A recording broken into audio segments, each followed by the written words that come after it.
उस वक्त women prisoners इतनी ज़्यादा नहीं थी। 2018 में जब इलेक्शंस लड़ने जा रहे थे, मरियम नवाज साहिबा ज़रूर जेल के अंदर थी। आपकी जो विमेन प्रिजनर्स हैं, चाहे वो खतीजा शाह हो, चाहे वो सनम जावेद हो, उनके पर कोई चार्जशीट क्यों नहीं ड्रॉ की जा रही? और क्या ये लीगल है कि इतनी बड़े अरसे के लिए आप उनको कई हफ्तों के लिए जेलों में रखें, महीनों के अंदर जेलों में रखें, मगर आप उनके खिलाफ चार्जशीट ही ना करें और यही ना बताएं कि जी उनका जुर्म क्या है? देखें, बहुत शुक्रिया मुझे आपने टाइम दिया। बात ये है, गुज़ारिश ये है कि नवाज़ शरीफ साहब के हवाले से जो बात हो रही है कि 2008 में, 10 में, उस टाइम पे, इस टाइम के ऊपर क्या इमरान खान ने उनको बाहर रखा? पहली बात। दूसरी बात ये है कि 3 अदवार में हुकूमत हुई, क्या परफ़ॉर्मेंस है? उसके ऊपर भी मैं मज़ीद बात करूँगा, लेकिन जो आपने सवाल किया है, ये लाक़ानूनियत या आइन को पामाल जिस तरह मुल्क में किया गया है, उसकी मिसालें जो हैं, वो नहीं मिलती। वो कैसे किया गया है कि अगर सनम जावेद साहिबा या उसके साथ-साथ खतीजा शाह या बाकी जितने पॉलिटिकल लीडर्स हमारे गिरफ्तार हैं, तो उनके केसेस के अंदर जो फाइल्स हैं, वो जब भी हाई कोर्ट या वहाँ पर कोर्ट तलब करती है, कोई ज़मानत का मामला हो या ओवरऑल, तो वो कहते हैं जी कि वो फाइल कहीं और गई है, वहाँ पर वो रिकॉर्ड फैक्स है और वहाँ पर ये मामला चल रहा है। एक मुकदमे में ज़मानत होती है, नया मुकदमा जो है उसके ऊपर डाल दिया जाता है। अगर एक एफआईआर के अंदर जो है बेल होती है, तो नई एफआईआर जो है वो यानी नई जो दफ़ात हैं वो उसके अंदर ऐड कर दी जाती है।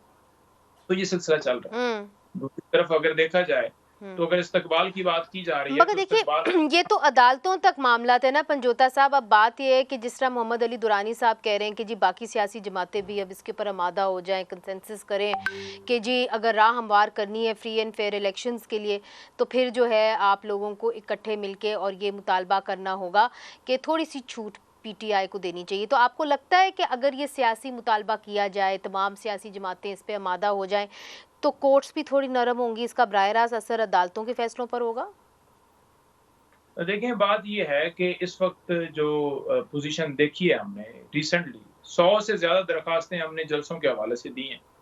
लेकिन किसी के ऊपर हुँ, इजाज़त नहीं मिली सिवाय 1-2 दरख़्वास्तें अलाउ होने के हवाले से, और वो अगर हुँ, वहाँ पर गैदरिंग की हुँ। कोशिश की गई है, तो छापे मारे गए हैं। करक में तो गोलियाँ चलाई गई हैं। एक मर्दान में और वहाँ पर सवात में कॉर्नर मीटिंग्स हुई हैं।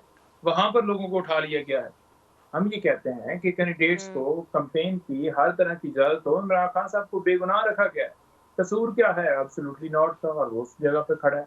दूसरे दिन एब्सोल्यूटली नॉट यूँ ही नहीं, मगर कहा मेरा जाता सवाल है। तो बड़ा मुख्तलिफ था ना। मेरा वो सवाल ये था कि अगर सियासी दर्जा हरारत कम होती है, ऑपोजिशन ये डिमांड करती है कि चलें जी फ्री एंड फेयर इलेक्शंस करना है, उसके लिए राह हमवार करें, उसके लिए पॉलिटिकल प्रिजनर्स छोड़ें, उसका बराह रास्त असर अदालतों पर पड़ेगा, अदालतों के फैसलों पर पड़ेगा, अदालतों के रवैयों पर पड़ेगा। देखें, बात ये है कि जो आपने सवाल किया उसका एग्ज़ैक्ट जवाब ये दे दूँ कि ये सारा मामला ख़त्म कर दिया जाए ना, और फ्री एंड फेयर इलेक्शन करवाया जाए, तो फिर इमरान खान वज़ीर-ए-आज़म बनने से कोई नहीं रोक सकता, और ये नहीं चाहेंगे। अगर ये चाहते हैं ना कि थोड़ी बहुत छूट दे दी जाए और इमरान खान को अंदर रखा जाए या किसी और को बनाया जाए या खान बाहर चला जाए, तो वो बिल्कुल बात गलत है। जो कानूनी तौर पर रास्ता है, हम वो अडॉप्ट करेंगे, और खान ऐसी साहब काविश बिल्कुल हो कर। रही है वैसे? जी। ऐसी काविश हो रही है कि इमरान खान साहब को अंदर रखा जाए, किसी और को लीडर बनाया जाए?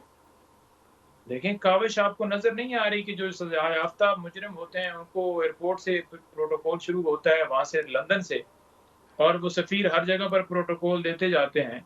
एक गुड टू सी यू के ऊपर एतराज़ लगाया गया था और पूरी दुनिया में गुड टू सी यू हुआ, और पंजाब हुकूमत, अदालतें और हुँ, हर जगह पे मैट्रिक का मामला आपने हर हुँ। जगह पर गुड टू सी देखा कि किस तरह उन्होंने फ़ौरन ला के हुँ। उनकी अपीलें भी बहाल कर दी गई और उनकी सज़ा सस्पेंशन की तरफ भी जनाब ये मामला चला गया है। और दूसरी तरफ अगर देख लें, तो पंजाब हुकूमत ने इस बुनियाद के ऊपर उनकी सज़ा सस्पेंड की है कि ठीक है। उनकी उम्र 73 साल थी और वो सेहत उनकी एज ज़्यादा थी, और इस वजह से वो जेल के अंदर ठीक है, रह नहीं तो सकते। आपको